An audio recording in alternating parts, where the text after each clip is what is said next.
America said goodbye to a war hero today, a veteran credited with saving hundreds of lives over 3 tours of duty. Military working dog Paco, 14 years old, was put to rest today. His wounds, including shrapnel that earned him a Purple Heart as well as PTSD, led to a difficult decision for retired Staff Sergeant Brad Mersney and his family to say goodbye. Approximately 50 of Paco's friends, family members, admirers, including K-9 forces from both Omaha and La Vista Police and a military honor guard, said farewell to Sergeant First Class Paco. Paco was an amazing war animal, and he did 3 tours with my son-in-law. He is a Purple Heart recipient. My son-in-law is a Bronze Star recipient.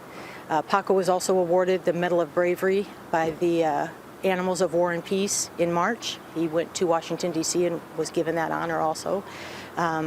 He has had quite the extensive life, and we are very proud that he had such a wonderful life with my son-in-law and daughter. We'll have more about the life of Paco and his family's efforts to provide military honors for their 4-legged heroes coming up tonight at 10 o'clock.